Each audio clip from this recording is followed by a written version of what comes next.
झाडांनी लपलेलं गावाकडील हे माझे छोटंसं घर.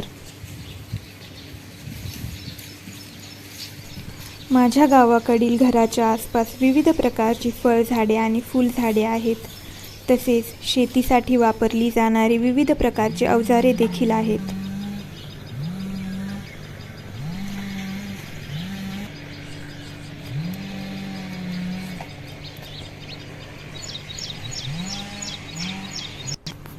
हे छोटंसं बेलाचं झाड.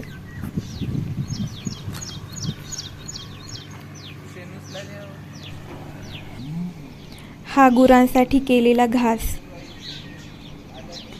तसेच घासामध्येच आम्ही मिरचीची पण झाडे लावलेली आहेत.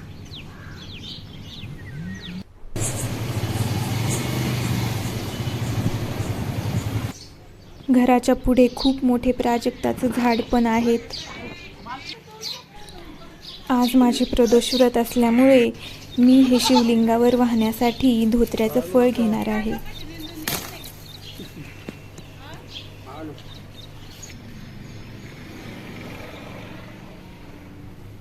हे माझं गावाकडील छोटंसं देवघर. शहराच्या बाबतीत प्रत्येक गोष्टीला पैसा मोजावा लागतो, पण गावाकडील सगळ्या गोष्टी मुबलक प्रमाणात असतात असे मला वाटते. हा आमचा गाईंचा गोठा. गावाची किंमत माणसाला तेव्हाच कळते जेव्हा तो शहरात राहण्यासाठी जातो.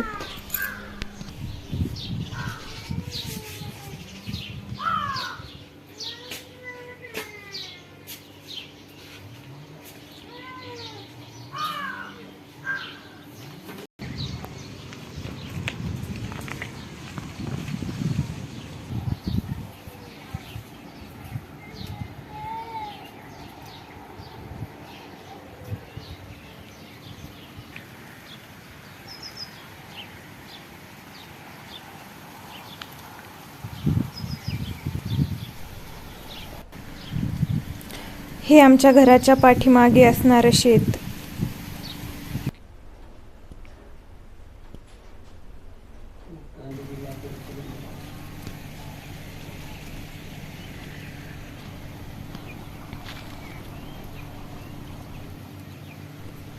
तसेच घराच्या पाठीमागे देखील आंब्याची, चिकूची, पेरूची, नारळाची झाडे आहेत. ही आळूची पाने आणि हे शेवग्याचं मोठं झाड पण आहे.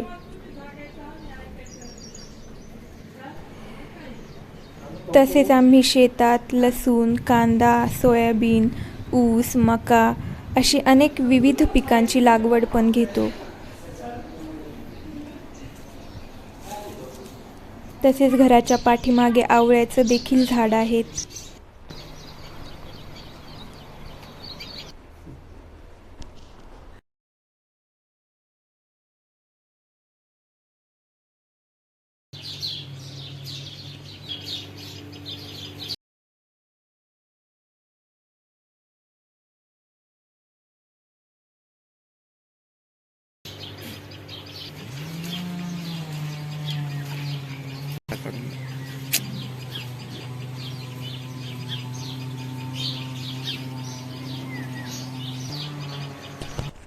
हा आमच्या शेतात जाणारा छोटासा रस्ता.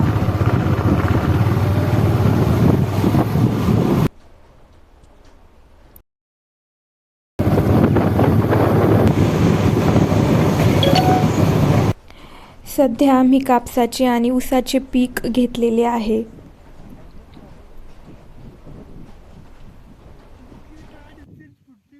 रानातील मोकळी हवा आणि प्रदूषणरहित जीवन हे देखील अनुभवायला खूप मोठे भाग्य लागते. हे फक्त शहरातील माणूसही सांगू शकतो.